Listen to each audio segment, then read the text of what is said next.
Anche ad Agrigento protestano stamani gli agricoltori di diversi comuni della provincia, concentramento dei mezzi agricoli presso la Rotonda Giunone.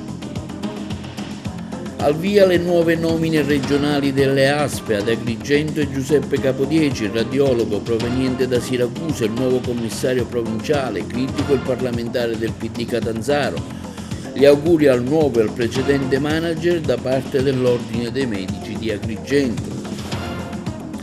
Un ritrovamento archeologico è stato fatto stamani nel mare di San Leone, seguito dai carabinieri del nucleo tutela ambientale e dai tecnici della sovrintendenza del mare. Trattasi di un reperto archeologico raffigurante un blocco calcarenitico con una testa equina. Effettuata una donazione dell'Unimir di Agrigento al Conalpa per i lavori di sistemazione del futuro parco livatino. Netta vittoria dell'Agragas ieri all'Esseneto contro il Castrovillari per 5-1.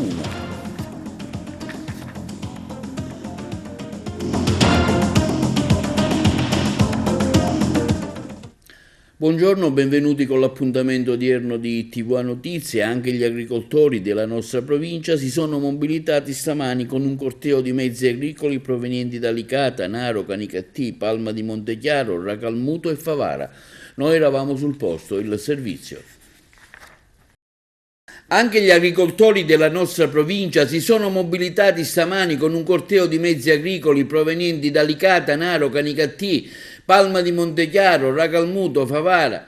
I cortei sono arrivati in diversi momenti, secondo i paesi di provenienza, indirizzati dalla polizia stradale attraverso la bretella di collegamento della Mosella alla Rotonda Giunone, in modo da evitare il traffico e il congestionamento della zona commerciale del villaggio Mosè. Una protesta ordinata che ha permesso al traffico della Rotonda Giunone di non subire blocchi statali. In programma una delegazione è andata al prefetto per esporre le piattaforme rivendicative, l'abolizione IRPEF per gli agricoltori, le accise sui carburanti, una maggiore tutela dei prodotti agricoli locali rispetto a quelli di importazione, un secco no alle farine sintetiche.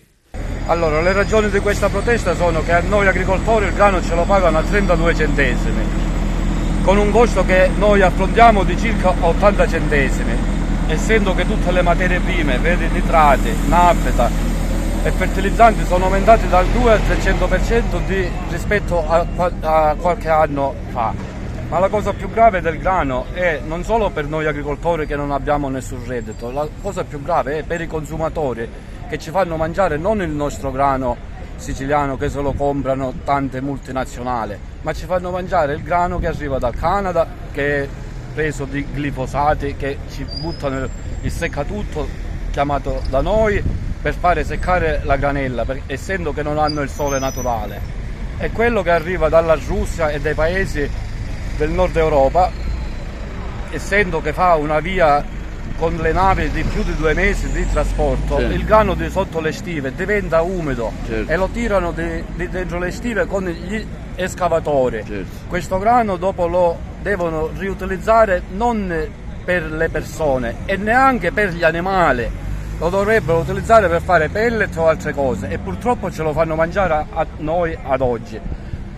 Una cosa gravissima che abbiamo parlato anche con dei dottori, dei pediatri, che la celiachia sta aumentando più del 50% e il problema è del grano. Con questa protesta cosa sperate di ottenere? Speriamo di ottenere il giusto prezzo e il giusto guadagno dell'agricoltore. Se noi spendiamo 50 non possiamo vendere 30, dovremmo vendere 60. E un'altra battaglia che faremo per il popolo siciliano principalmente sarà quella di coinvolgerli, perché i soldi a noi non ce li danno per il giusto ricavo e per il giusto lavoro che facciamo, ma i siciliani pagano per 2 volte o per 3 volte i prodotti che dovrebbero pagare una metà. Non può essere che un chilo di grano costa 30 centesimi e un chilo di pane costa 4,60 €. Non può essere, ma se no lo faremo noi agricoltori, il pane lo venderemo a 2 euro. Ecco, parliamo di questa protesta.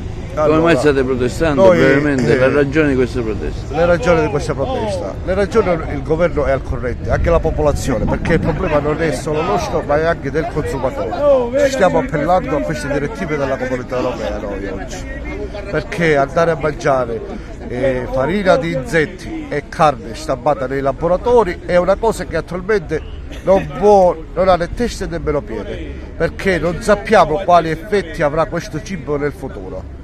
Lasciando stare il discorso che a noi ci stanno buttando tutti per strada, senza un futuro. Non abbiamo un futuro per i nostri figli, non abbiamo niente, solo tasse al momento, carichi di tasse e pieni di debiti. Sperate in qualche risposta concreta? Noi abbiamo già citato il governo e speriamo che il governo faccia una pausa di riflessione istantanea subito e si dia da fare, perché da un momento all'altro non si sa cosa va a succedere in Italia. Penso che la popolazione prenderà decisioni immediate e non so cosa succederà. Io sono qua come consumatore innanzitutto perché comunque supporto la protesta degli agricoltori, che è comunque un modo, la nostra presenza qua è un modo di chiamare tutti e a fare attenzionare alle persone il problema gravissimo che si sta verificando. Andare a sabotare, distruggere l'agricoltura è un qualcosa che ha ripercussioni e danneggerà tutti, per non parlare della grande violazione, della mancanza di diritti, della impossibilità di poter decidere e gestire la propria vita. In questo nostro paese bellissimo purtroppo nessuno ha voce in capitolo, non c'è una reale rappresentanza. Chi ci dovrebbe rappresentare impone dall'alto delle leggi e delle normative che sono per assurdo sempre a danno delle categorie. Abbiamo visto infiniti settori distrutti dalle leggi imposte dal governo, che poi provengono dall'Europa, provengono da tutto quello che vogliamo, perché il nostro governo è ripetutamente fatto da persone asservite ai poteri forti, inutile negarlo. Quindi noi dobbiamo subire inermi e guardare che tutto venga distrutto, un settore soprattutto come l'agricoltura, che non solo per la Sicilia è fondamentale, basilare, ma è collegato a tantissime cose. Pensiamo a chi trasporta i prodotti agricoli, pensiamo al consumatore o al venditore, al piccolo venditore dei prodotti di nicchia buoni e salutari. Quindi vuol dire condannarci a consumare i beni della grossa distribuzione, i beni delle multinazionali, vuol dire ammalarsi, vuol dire a ripercussioni distruggere un'intera popolazione. Ma la cosa più pesante, appunto, dico è questo, che gli agricoltori non hanno voce in capitolo, gli agricoltori non hanno nessuna possibilità di dire guarda che mi stai ammazzando. E questa è una democrazia? Io penso che questa non è una democrazia, questa è una dittatura, ma delle peggiori dittature. Questa è un'associazione a delinquere verso il popolo siciliano. È il radiologo Giuseppe Capodieci, il nuovo commissario dell'ASP di Agrigento, che è stato per un decennio capo del Dipartimento di Scienze Radiologiche a Siracusa. Capodieci prende il posto di Mario Zappia, destinato all'ASP di Enna, il servizio. Il radiologo Giuseppe Capodieci è il nuovo commissario dell'ASP di Agrigento, che è stato anche per un decennio capo del Dipartimento di Scienze Radiologiche a Siracusa. Capodieci prende il posto di Mario Zappia, destinato all'ASP di Enna. La nomina è avvenuta nel corso della seduta di ieri e ha designato, su proposta dell'assessore alla salute Giovanna Volo, i nuovi manager della sanità siciliana. I nominativi dei direttori generali delle 15 strutture sanitarie e dei 3 policlinici universitari, così come previsto dalla normativa vigente, sono stati scelti nella rosa dei 49 idonei, stilata sulla base delle valutazioni della commissione di selezione, in attesa del completamento dell'iter con il parere della Commissione Affari Istituzionali dell'ARS. I designati guideranno già da oggi le stesse aziende in qualità di commissari straordinari. Per quanto riguarda invece gli ospedali universitari di Palermo e Messina, i vertici sono stati individuati all'interno di una terna di nomi proposta dai rispettivi rettori. All'ASP di Palermo è andata Daniela Faraoni, all'ASP di Catania Giuseppe Laganga Senzio, all'ASP di Messina Giuseppe Cucci, all'ASP di Caltanissetta Salvatore Lucio Ficarre, quello di Enna Mario Carmelo Zappia, all'ASP di Ragusa Giuseppe Drago, all'ASP di Siracusa Alessandro Caltagirone, all'ASP di Trapani Ferdinando Croce, all'Arnas Civico di Palermo Walter Messina, all'azienda ospedaliera Villa Sofia il Cervello di Palermo Roberta Colletti, al Garibaldi di Catania Giuseppe Giammanco, al Cannizzario di Catania Salvatore Emanuele Giuffrida, all'azienda ospedaliera Papardo di Messina Catena di Blasi, al Bonino Puleo di Messina Maurizio Letterio Lanza, al Policlinico Palermo Maria Grazia Furnari, al Policlinico di Catania Gaetano Sirna, al Policlinico di Messina Giorgio Giulio Santonocito.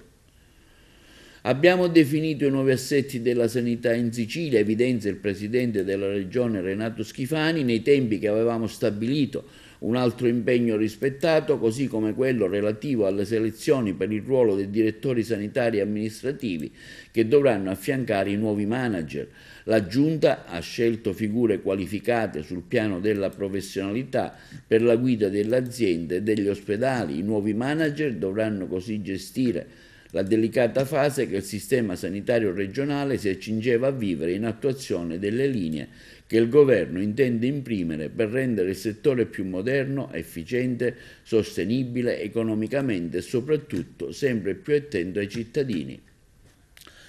Al governo di centrodestra interessano poco i problemi quotidiani dei cittadini. Abbiamo assistito al teatrino delle nomine dei direttori dell'ASP, mentre in molti ospedali, come quello di Sciacca, reparti importanti rischiano di chiudere, lo dichiara oggi Michele Catanzaro, capogruppo all'Ars del Partito Democratico, raccogliendo l'ennesimo grido di aiuto che arriva dalla comunità della provincia di Agrigento, il servizio. Al governo di centrodestra interessano poco i problemi quotidiani dei cittadini. Abbiamo assistito al teatrino delle nomine dei direttori dell'ASP, mentre in molti ospedali, come quello di Sciacca, reparti importanti rischiano di chiudere. Questo quanto dichiarato dal Michele Catanzaro, capogruppo all'As del Partito Democratico, raccogliendo l'ennesimo grido di aiuto che arriva dalla comunità della provincia di Agrigento. La spartizione è stata completata, dice Catanzaro, ma mentre la maggioranza del governo recitava nel teatrino della suddivisione delle direzioni dell'ASP, nessuno degli attori in scena si accorgeva di quanto stava accadendo fuori dal palazzo. All'ospedale Giovanni Paolo II di Sciacca, città dove lo scorso novembre migliaia di persone sono scese in piazza per protestare contro il continuo depotenziamento dei servizi sanitari, l'unico medico in organico nell'unità operativa di oncologia ha deciso di trasferirsi all'ASP di Trapani, stanco dei carichi di lavoro quotidiani ai quali da solo è sottoposto nelle attività di radioterapia e servizi ambulatoriali. Il dirigente medico ha accettato un incarico a tempo determinato e tra pochi giorni, quando l'ASP di competenza autorizzerà la sua richiesta di aspettativa, lascerà il reparto. L'oncologia di Sciacca da mesi è in difficoltà per carenza di personale. L'ASP è intervenuta dopo le accolate lettere aperte dei pazienti e dei loro familiari, afferma il parlamentare del PD Catanzaro, ma solo con azioni tampone, ovvero medici di altri ospedali a supporto per poche ore al giorno. Ora il reparto rischia di chiudere con gravissime conseguenze per un bacino di utenza di oltre 100.000 persone. Lo scorso dicembre, aggiunge Catanzaro, avevamo posto il problema sull'attenzione del governo regionale. In merito al caso del reparto di oncologia dell'ospedale Giovanni Paolo II, il parlamentare del PD Catanzaro ha presentato un'interrogazione per chiedere se il governo è a conoscenza della grave situazione e come intende venire incontro alle legittime esigenze di tantissimi cittadini costretti ad affrontare il dramma di una malattia senza il conforto e il sostegno delle istituzioni. E sulle nuove nomine alla direzione dell'ASP arrivano dall'Ordine dei Medici i saluti a Mario Zappia e gli auguri di buon lavoro a Giuseppe Capodieci. A nome mio e del Consiglio dell'Ordine dei Medici Chirurghi e Odontoiatri di Agrigento ringrazio il commissario straordinario dell'ASP Mario Zappia per il significativo contributo apportato alla sanità agrigentina e per il rapporto di collaborazione creatosi tra il nostro ordine e la direzione strategica dell'ASP, che ha consentito lo sviluppo di diverse attività a vantaggio del territorio. Con queste parole, Santo Pitruzzella, presidente dell'Ordine dei Medici, saluta il commissario Zappia che ha diretto l'ASP di Agrigento dall'agosto del 2020. Diamo il benvenuto al dottor Giuseppe Capodieci, conclude il presidente dell'Ordine Pitruzzella, che assume la direzione dell'azienda sanitaria e al quale auguriamo buon lavoro. E una lettera di saluti e di ringraziamento ai collaboratori dell'ASP è stata fatta dal commissario Zappia, che ha lasciato per scadenza del mandato il proprio incarico. Zappia va a dirigere l'ASP di Enna.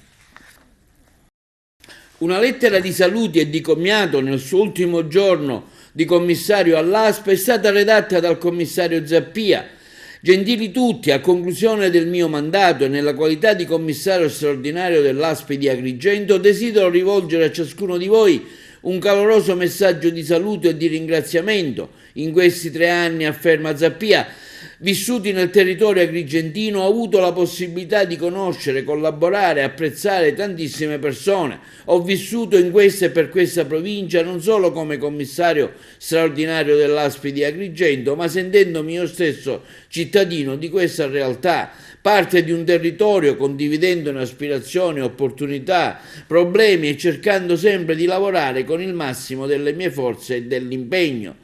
Sono stati anni di grande lavoro, scrive Zappia, di entusiasmo, di operosità, connotati da molteplici situazioni. Conservo nella mia memoria ricordi belli e meno belli, consapevoli che ci sono giorni di pioggia e di sole e che tutte le giornate concorrono a tessere la nostra esistenza, lasciandoci esperienze e insegnamenti, prima fra tutte quelle dell'emergenza pandemica che ci ha visti in prima linea per contrastare la propagazione del Covid e garantire alla popolazione tutta la provincia di Agrigento la tutela della salute pubblica e l'accesso immediato alle cure e ai servizi sanitari.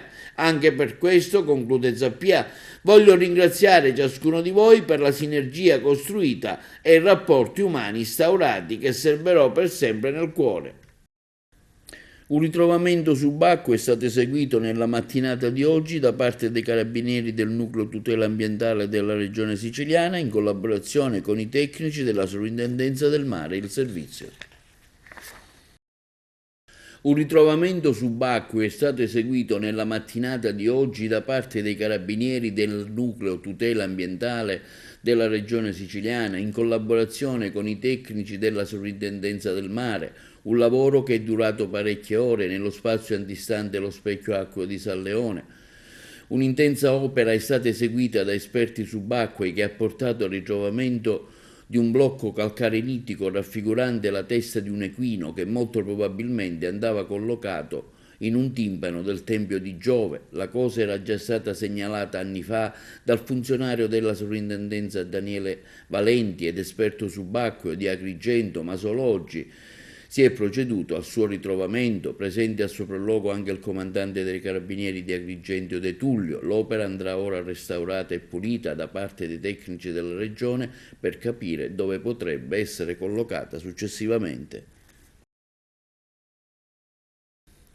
Avrebbero cercato di introdurre una sostanza stupefacente all'interno del carcere di Agrigento, da destinare ad alcuni familiari detenuti, ma sono stati scoperti e denunciati.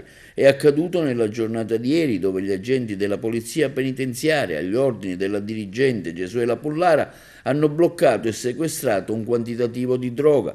Il sospetto è che alcuni familiari potessero nascondere lo stupefacente e ha fatto scattare un'immediata perquisizione anche con l'ausilio delle unità cinofile della polizia penitenziaria. Al termine dell'accertamento i familiari sono stati deferiti in stato di libertà alla Procura della Repubblica. Gli stessi inoltre sono stati rinvenuti alla guida di un'auto senza avere la patente e per questo motivo sono stati sanzionati ulteriormente.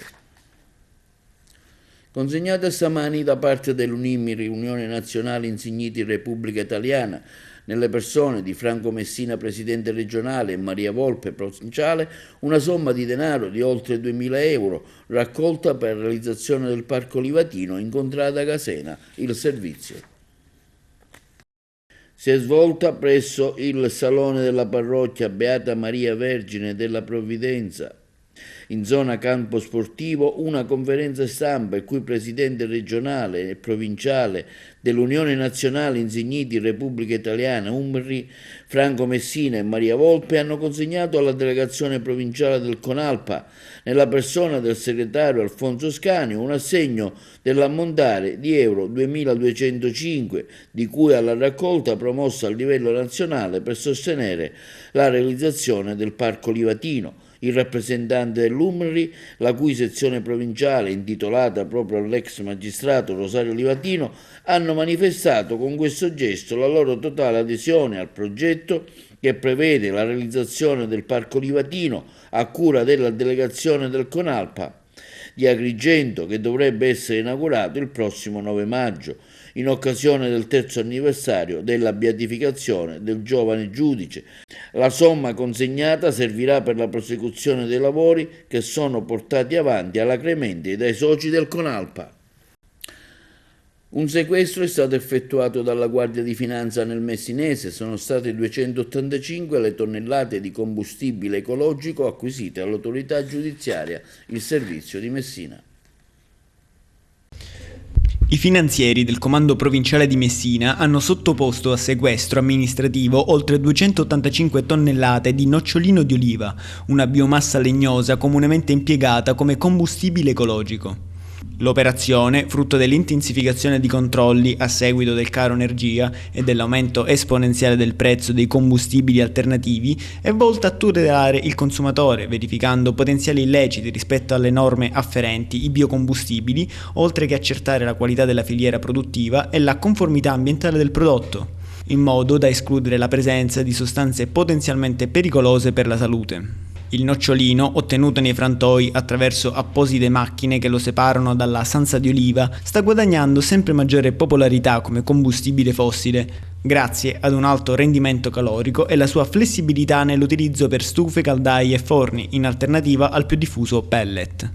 Le fiamme gialle della tenenza di Sant'Agata di Militello hanno rinvenuto complessivamente 12.000 sacchi di nocciolino, nei due formati da 20 kg e 25 kg, pronti per la commercializzazione e privi delle informazioni minime previste dal codice del consumo a tutela del consumatore, tra le quali il peso, la classificazione, la qualità, il marchio, il potere calorifero e le indicazioni obbligatorie per risalire al produttore. Oltre al sequestro amministrativo della merce del valore complessivo di circa 75.000 euro, sono stati verbalizzati 2 commercianti per l'applicazione, a cura della Camera di Commercio, delle relative sanzioni pecuniarie, per un importo fino a 25.000 euro. Le aziende coinvolte potranno regolarizzare i prodotti mediante l'apposizione delle informazioni dei quali gli stessi ad oggi sono risultati carenti. Le operazioni odierne testimoniano il costante impegno profuso dal Corpo a presidio della sicurezza e salvaguardia della salute pubblica, non disgiunta da un sempre maggiore ed incisiva azione di legalità nel più ampio contesto dell'ordine e della sicurezza economico-finanziaria,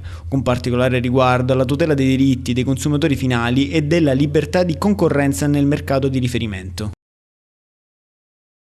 Vediamo ora un aggiornamento sull'operazione antidroga denominata Arcobaleno, che vide 14 arresti effettuati nel mese del marzo del 2021. La corrispondenza da Trapani. Secondo la procura avrebbero smerciato droga non solo nella città di Palermo ma anche nei dintorni, Carini, Misilmeri, eppure arrivando a Siracusa. Contestualmente avrebbero anche percepito il reddito di cittadinanza. Per finanziare il business avrebbero inoltre compiuto delle rapine. Quando i mariti finivano in carcere sarebbero state proprio le mogli a prendere in mano l'attività. Adesso la prima sezione della Corte d'Appello ha deciso di confermare 8 condanne, concedendo però degli sconti di pena in 5 casi e di ribaltare completamente il verdetto per una imputata che è stata pienamente assolta dopo essere stata invece condannata in primo grado ad oltre 5 anni. Il processo è nato dall'operazione antidroga denominata Arcobaleno, messa a segno dai carabinieri nel marzo del 2021. Gli imputati hanno tutti scelto il rito abbreviato in primo grado il 10 marzo dello scorso anno. Erano stati condannati dal GUP Rosario di Gioia. Adesso la sentenza è stata in parte rivista dal collegio presieduto da Adriana Piras. Nello specifico i giudici hanno deciso di assolvere Caterina Sansone, che in precedenza era stata condannata a 5 anni e 4 mesi di carcere, accogliendo le tesi dell'avvocato Giuseppe Amato. Sono state invece integralmente confermate le condanne di Fabio D'Aricca, 14 anni, Pietro Lazzara, 7 anni e 4 mesi e Jonathan Lucchese, 2 anni. Infine la Corte ha ridotto le pene inflitte a Salvatore Passantino da 6 anni e 4 mesi a 4 anni, 5 mesi e 10 giorni, Claudia Bondi da 6 anni e 2 mesi a 11 mesi e 10 giorni, Elisabetta Pistone da 7 anni e 4 mesi a 4 anni, 8 mesi e 10 giorni, Giuseppe D'Aricca da 12 anni a 9 anni, 6 mesi e 20 giorni, a Domenico Bellomonte da 6 anni e 2 mesi a 10 mesi e 10 giorni. Vediamo ora un servizio da Palermo sulle attività della CISL Pensionati. Credo che insieme dobbiamo ragionare, e abbiamo chiesto di ragionare con il governo regionale su tutto quello che riguarda la ricaduta forte sugli anziani. Mi riferisco alle politiche sanitarie, della non autosufficienza, della fragilità, come coniughiamo queste con un nuovo sistema di welfare, come apriamo una discussione importante, io credo anche dal punto di vista di incrociare una forte, come dire, patto fra gli anziani e le nuove generazioni, che diventa un tema fondamentale in questa regione, sostenendo da una parte i giovani e dall'altra parte, attraverso gli anziani, le grandi difficoltà delle famiglie. Il tempo della vecchiaia non è un tempo inutile, è un tempo che può dare ancora molti frutti. L'obiettivo è quello di mettere in evidenza come gli anziani rappresentino non un peso ma un valore sociale per quello che ancora possono dare.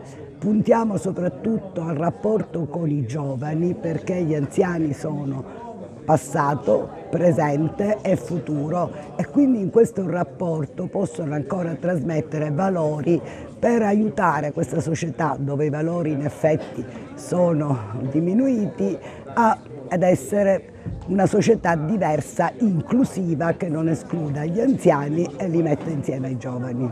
Io credo che lo Stato ha ignorato questo problema per quasi 25 anni, ora si sta accorgendo invece che gli anziani esistono e da invisibili siamo diventati visibili, perché effettivamente siamo diventati la maggioranza relativa del Paese e forse siamo anche gli unici che vanno a votare, quindi lo Stato si deve rendere conto che gli anziani ci sono e hanno i diritti e meritano rispetto e dignità dopo tutto quello che hanno fatto e dato al Paese.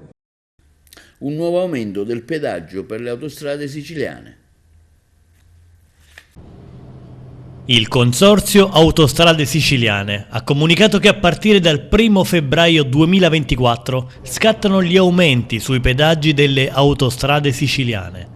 Nella nota si legge: si comunica che le tariffe autostradali della rete in concessione saranno incrementate del 2,3% a decorrere da giovedì 1 febbraio 2024. Da oggi quindi gli automobilisti che dovranno percorrere le arterie gestite dal CAS dovranno sborsare un costo maggiore a fronte di servizi che lasciano molto a desiderare, in particolare sulla tratta Aventi Messina-Palermo, dove si registrano da anni tante criticità.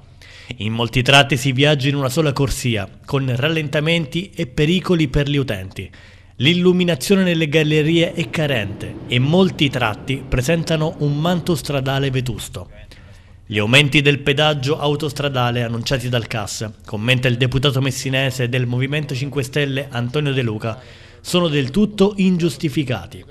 A fronte di un servizio del tutto inadeguato, con strade colabrodo e continui disagi per gli automobilisti, reputo vergognoso l'incremento delle tariffe del 2,3% su tutta la rete in concessione. Gli utenti che percorrono le strade gestite dal Consorzio Autostrade Siciliane, prosegue il parlamentare, rischiano quotidianamente seri incidenti per carenza di manutenzione o per la circolazione ridotta a causa dei numerosi cantieri aperti. I cittadini, le aziende e i professionisti più penalizzati sono quelli messinesi, che per uscire dalla città sono sempre costretti a percorrere l'autostrada.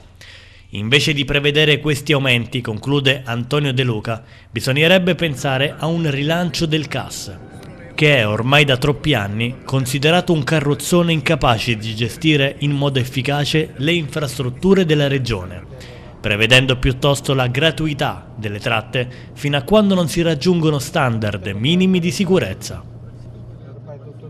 Linea alla regia per gli spot pubblicitari.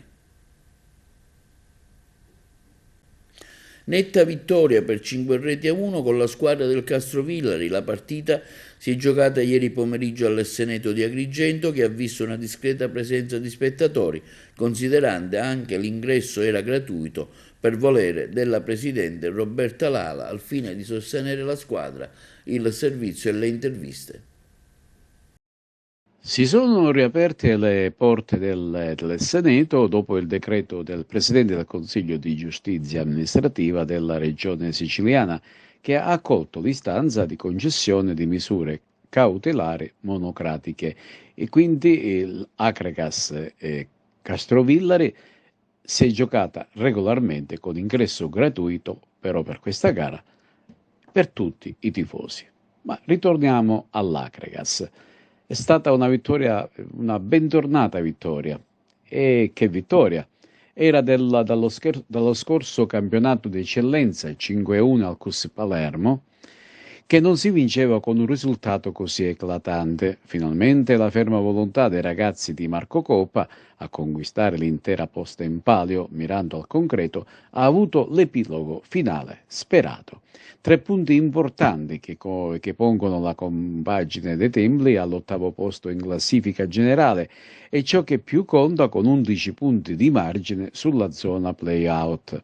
Inizio spumeggiante dell'Acregas che mette in difficoltà la retroguardia calabra con un paio di conclusioni di Puglisi e Marrale, poi un paio di ghiotte occasioni per Litteri, che prima al 18° e poi al 23° viene anticipato in uscita dall'attento portiere Rugna. Il gol è nell'area ed un minuto dopo Marrale fa centro. La compagine biancazzurra insiste e dopo un paio di occasioni mancate bissa al 33° con Puglisi. Ed è con questo risultato di 2-0 che si va al riposo. Al ritorno in campo, dopo una manciata di secondi, Di Mauro fa tris con un tiro preciso e beffardo. Il Castrovillari, pur se generosamente, non riesce a frenare la prima linea biancazzurra e al 59° subisce il poker di Litteri al suo primo gol stagionale.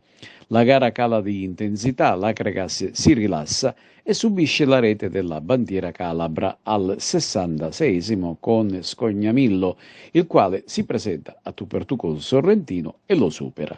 Al 70° c'è gloria anche per il capitano Alfonso Cipolla, cross in aria di Di Mauro, Casa di Dio tira al volo, ma Oproiescu intercetta il pallone in aria con un braccio. Rigore ineccepibile che il bravo difensore trasforma. Domenica prossima, trasferta difficile dell'Acregas sul campo della terza forza del campionato, vale a dire la Vibonese.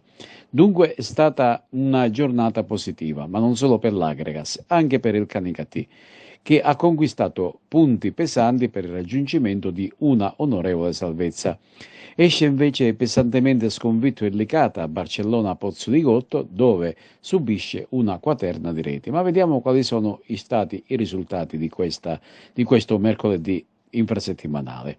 A Ciriale Siracusa 1-2, Acregas Castrovillari 5-1, Canicattì Ragusa 3-1, Locri Sant'Agata 1-1, Real Casalnuovo Trapani 1-2, Reggio Calabria Portici 2-2, San Cataldese Gioiese 1-0, Nuova Egea Licata 4-0.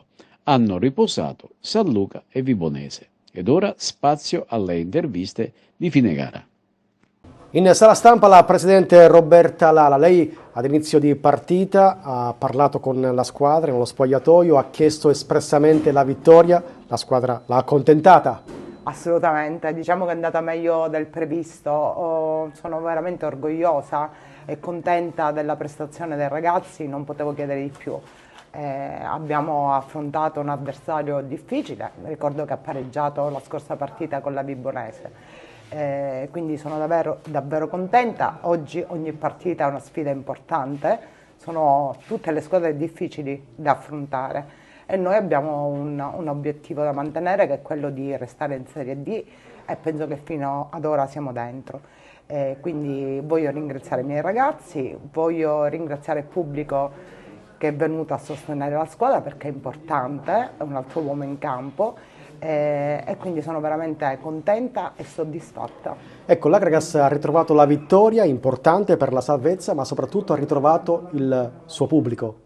Ha ritrovato il suo pubblico, che è un altro uomo in campo, erano tutti contenti, erano tutti entusiasti di questa prestazione. Ho visto veramente ragazzi carichi, ci hanno creduto e che posso andare avanti sempre così, perché alla fine è giusto avere una buona tecnica, avere le condizioni fisiche adeguate, ma altrettanto giusto avere la mentalità vincente, perché quella fa veramente tanto, ed è proprio su questo tema che ho parlato oggi ai ragazzi negli spogliatori, perché io credo veramente alla forza comunque di volontà, alla mente, al crederci, perché noi spesso abbiamo peccato un po' di questo.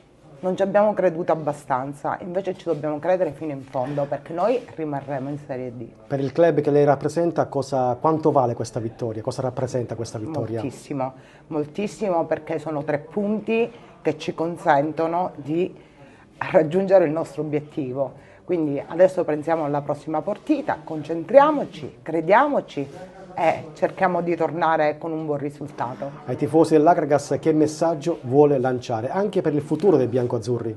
Io ai tifosi voglio dire che l'Akragas è come un amore. Con l'amore ci possono essere screzi, baruffe, liti, succedono in tutti i rapporti amorosi, però quando si vuole veramente bene si è presenti, soprattutto nei momenti di difficoltà. Io credo che l'amore si manifesti nell'esserci, soprattutto quando ci sono momenti di difficoltà. È la forza dell'amore stesso. Io credo molto in queste cose, credo molto nei valori della fedeltà e nel sostenere in maniera forte ciò che siamo. In sala stampa, dopo Akragas Castrovillari, mister Marco Coppa, vittoria importantissima per i biancoazzurri attraverso anche un bel gioco, 5 gol agli avversari, un Akragas che ha dominato il match. Sì, io come tante altre partite non vorrei dare per scontato né il risultato rotondo né la prestazione dei ragazzi, perché io sono orgoglioso di questi ragazzi, nel senso che non è perché fosse il Castrovillari e quindi qualcuno pensava fosse partita facile, così non è, perché il Castrovillari viene da un pareggio interno con la Vibonese, avendo fatto anche una bella partita. I ragazzi mi hanno dato una risposta incredibile oggi, sia sul piano del gioco prima di tutto e poi anche sul piano del risultato, e l'approccio è stato quello di una squadra credo importante rispetto a quelle che sono tutte le nostre contendenti, per cui oggi sono felice. Ho detto loro che vincere oggi significava avere forse più che metà salvezza in tasca, e sono convinto di quello che ho detto prima e sono convinto anche adesso che è finita la partita e siamo soltanto alla sesta giornata di ritorno e ci troviamo forse a 6-7 punti dalla salvezza, che è il nostro obiettivo, con le nostre difficoltà e con una squadra sicuramente di tanti giovani, e questo ci fa tanto onore, tanto orgoglio, perché lì dentro noi siamo davvero un grande gruppo e quando scendiamo in campo sappiamo anche dimostrarlo nei momenti importanti. In sala stampa il direttore sportivo Peppe Cammarata, alla vigilia voleva un Akragas determinata, concentrata, grintosa, accontentato, in tutto e per tutto l'Akragas ha stravinto contro il Castrovillari, in mostra tantissimi giovani, anche in gol. Sì, ne avevamo parlato ieri, avevo chiesto alla squadra di fare una prestazione quasi perfetta, con tanta intensità, concentrazione e cattiveria agonistica.